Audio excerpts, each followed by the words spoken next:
December 17, 1944. Büllingen, eastern Belgium. The Ardennes was wrapped in a thick, soupy fog that hung low among the fir trees and pressed damply against stone walls, barns, and fuel stacks. Engines could be heard before they could be seen. Tracks grated over frozen mud. Men appeared and vanished as silhouettes in the mist. Into that grey half-light rolled the lead elements of Kampfgruppe Peiper, pushing past a town whose American defenders had been caught off balance. The command post of the US 99th Infantry Division had already been abandoned. A small airfield used by artillery spotter planes lay exposed. 12 aircraft still sat on the ground, and beside them, intact, waiting in the cold, stood the thing the German advance needed more than any church square or crossroads: an American fuel depot. Rows of 5-gallon gasoline cans stood where American hands had left them. Trucks, parked hurriedly or abandoned in the confusion, waited beside the storage area. Crates and supplies lay where they had been stacked for issue. Near the airfield were the practical tools of a modern army at work: vehicles for carrying, towing, repairing, observing. Nearby, the remains of a headquarters suggested clerks, dispatch riders, map cases, field telephones, and all the quiet administrative labor that made a front line function. German soldiers moved through it in the fog, not through the ruins of a battlefield, but through a working rear area interrupted mid-motion. The scale of it was the first surprise. This was not a lonely fuel cache hidden in the woods. It looked organized, deliberate, and ready for sustained operations. American prisoners were forced to help refuel German tanks. 5-gallon cans passed from hand to hand in the mist. Fuel splashed into steel tanks already thirsty from the opening phase of the offensive. German crews who had started the campaign knowing that their fuel margin was dangerously thin now found themselves drawing life directly from American reserves. Other supplies were scooped up. The aircraft on the field were destroyed. For a few hours, Büllingen seemed to confirm everything the German offensive had hoped for. Here, at last, was proof that Allied abundance could be seized and turned around. Here was the battlefield reward on which speed depended. Yet even in that success there was something unsettling. If one village held this much fuel, this many vehicles, this much equipment, arranged with such routine confidence, then what exactly lay behind it? A German officer standing in that depot did not need a strategic lecture to feel the contradiction.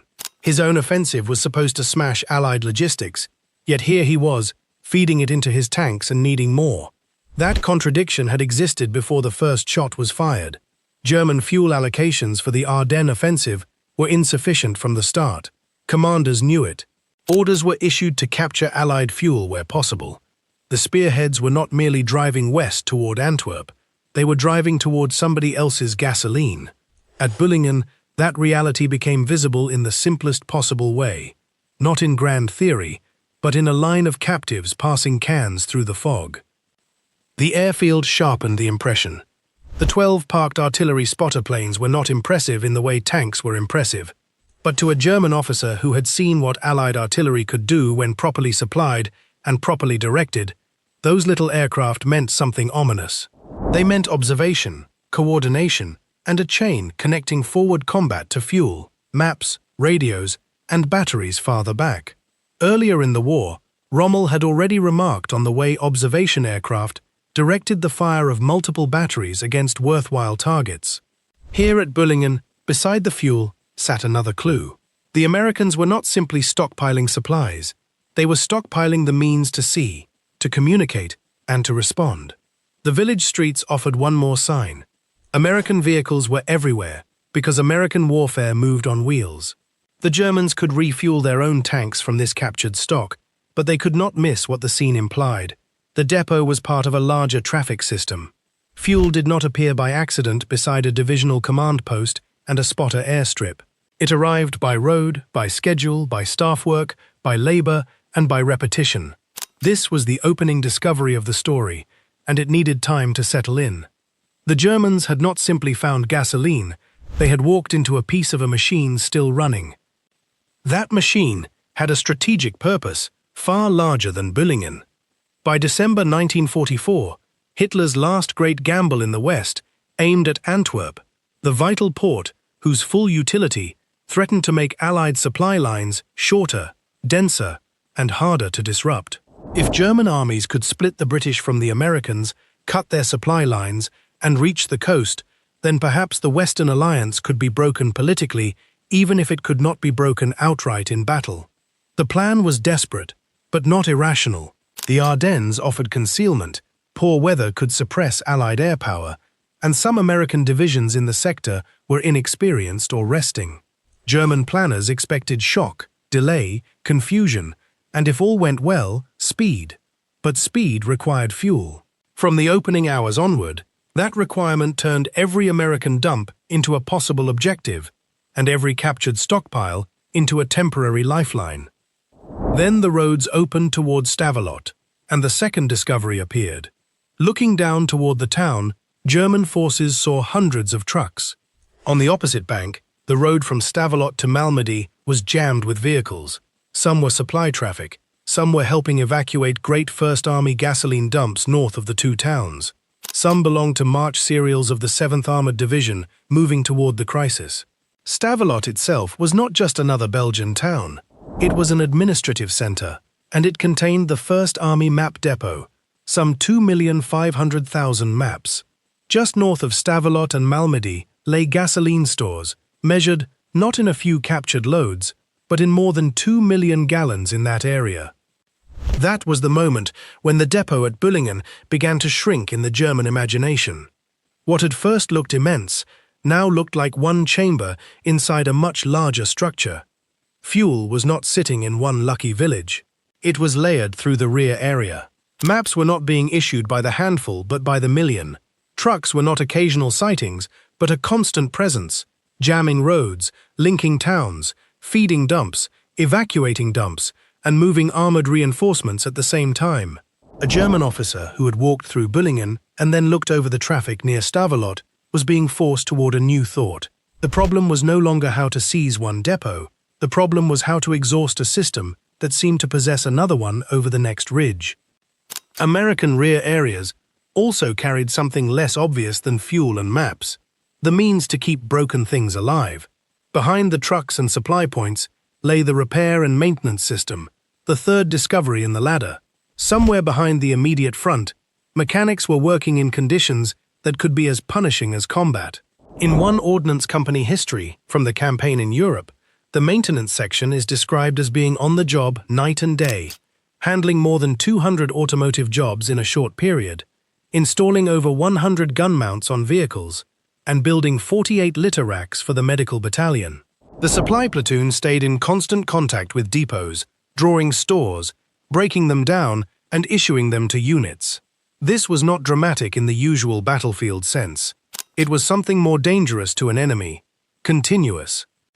Picture the scene through German eyes if they had seen one of those ordnance parks. Mud up to the ankles, trucks mired to their hubcaps, men under blackout conditions cleaning windshields by hand, in snowstorms, because the convoy still had to move. A 42-mile night journey, taking 10 hours over icy roads. Mechanics improvising because parts could not always arrive on time, patching and repatching what another army might already have written off. The company history remembers wind, ice, skidding vehicles, hidden obstacles in black mud, men tugging and pushing to keep trucks rolling. None of it sounds glamorous, but it explains why American movement could recover from strain faster than German movement could. The German contrast could not have been comforting. Panzer Lehr captured more than 120 American jeeps and over 150 other trucks and put them to use. The 2nd Panzer Division captured enough American vehicles to motorize both of its bicycle battalions. Captured American 105mm ammunition was later fired by German units. Those were genuine tactical gains. They were also confessions. A modern army was increasingly borrowing mobility from the enemy because its own system could not produce enough of it at the necessary moment. The Germans kept taking American material because American material kept appearing. From there, the story should have moved to the roads, because the roads were the next layer of the secret. Behind every depot stood a transportation network, and the Germans were gradually learning that they were not fighting loose piles of supplies, but supplies in motion. After the breakout from Normandy, Allied armies had advanced so rapidly across France that victory itself created a logistical emergency. Fuel consumption reached roughly 800,000 gallons a day. Rail lines had been blasted. Ports were limited. Antwerp, though captured in November, could not immediately solve the problem because it had been damaged and only became usable at the end of that month. So the Americans built an emergency circulatory system on wheels. More than 6,000 trucks entered what became the Red Ball Express. 75% of the drivers were African-American servicemen in a segregated army that relied on them urgently while denying them equality. Many were under 24. Many had not been trained as professional truck drivers before the emergency forced them into the job. They worked in two-man teams, often for a 54-hour round trip from Cherbourg to Chartres. They drove on one-way roads reserved exclusively for the convoys. Military policemen guarded intersections so the columns would not have to stop. The original plan called for convoys of at least 20 vehicles, intervals of roughly 55 meters, and speeds of 25 miles an hour. In practice, pressure devoured procedure. A corporal of the 783rd Military Police Battalion raising his arm to wave a convoy through may seem like a small image, but it is one of the defining images of the American war machine. One gesture, and another line of trucks rolled forward. At any given time during the operation, an average of about 900 vehicles were on the road. 5 days after Red Ball began, 132 companies, using nearly 6,000 vehicles, delivered more than 12,000 tons in a single day. By the end of the operation, more than 412,000 tons of fuel, ammunition, and equipment had been hauled to 28 divisions. German officers in the Ardennes were discovering depots. What they had not yet fully seen was that those depots were being fed by moving rivers. And those rivers were human. Drivers skipped breaks to save time.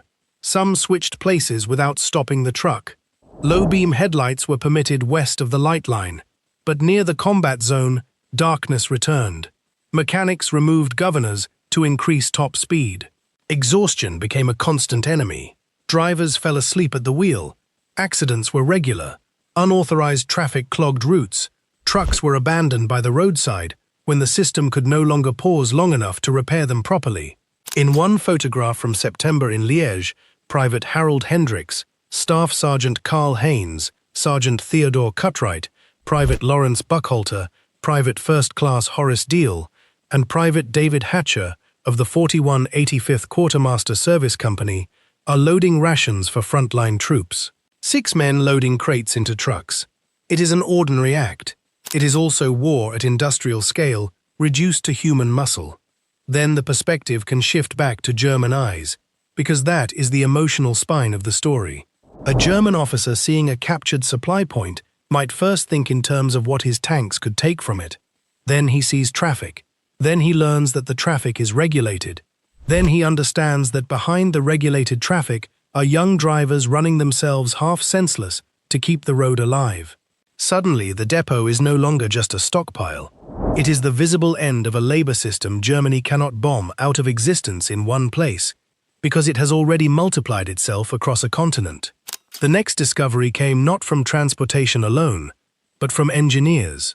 Bridges, culverts, road junctions, and obstacles mattered in the Ardennes, because every German timetable depended on keeping armored columns moving. American engineers understood this with great clarity. During the Battle of the Bulge, quick engineer action destroyed critical bridges in the path of the advancing Germans, slowing and diverting them while Allied forces regrouped. To an advancing German officer, a bridge was never just a bridge. It was time, fuel, and route discipline made concrete. Lose one crossing, and an entire column might idle in place, burning through the very reserves on which the operation depended.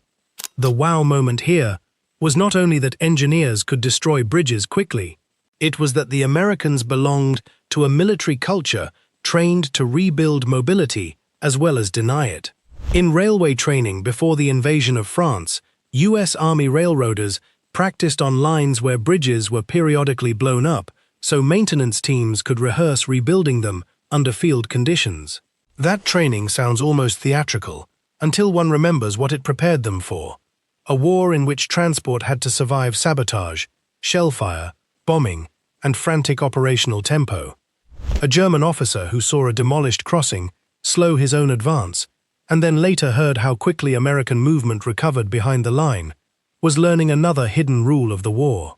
The Americans did not merely use infrastructure, they rehearsed its destruction and restoration as part of normal operations. That same pattern appeared on the railways. 11 days after D-Day, a detachment of military railway service troops arrived in the beachhead to inspect the damaged French rail network. They used a jeep fitted with flanged wheels to ride the lines from the landing area toward Cherbourg and assess the damage. It is one of those details that feels almost too exact for fiction, which is why it belongs in a documentary. A jeep on rails, moving through wrecked infrastructure, measuring what could be restored. On July 2nd, the 729th Railway Operating Battalion arrived in Normandy and took over operations at the Cherbourg terminals. Within 9 days of arriving in France, it was operating the first passenger train between key points. By June of the following year, American railroaders in Western Europe were operating 1,937 locomotives, 34,588 freight cars, and 25,150 miles of track. To German officers in the Ardennes, the railway system was not always directly visible from the road. That made it more dangerous, not less. Truck convoys could be seen. A rail network reopening behind the front was easier to miss and harder to destroy in one blow. By spring of 1945, railway troops were carrying material for engineers, building the bridge over the Rhine at Wesel, and trains were soon running across it. In the first 30 days after that bridge opened, more than 273,000 tons of freight moved east across it. The revelation there is staggering. A depot could be captured. A bridge could be blown. But behind the American line was a transport culture already learning how to re-knit broken distance faster than Germany could cut it apart. The story should not stay with vehicles and rails too long without another human system appearing, because another layer of the machine moved not fuel, but wounded men. Close behind the front, the American Medical Evacuation Network offers the next visual discovery. At the 39th Evacuation Hospital, surgeons once performed 124 operations in a single day. Capacity had to be expanded to 650 beds by borrowing folding cots and litters from another hospital. When there was no room left, wounded men were laid outside on litters until tarps could be thrown up over them against the August sun. Ambulances were attached from another company. Additional surgical teams arrived from another hospital. Cases needing longer evacuation were transferred to a nearby airstrip. The picture is not simply one of medical skill, it is one of system flexibility under crushing load. A German officer, trying to understand the Americans through what he captured at the front, might not have seen an evacuation hospital directly, but the depot had already hinted at it.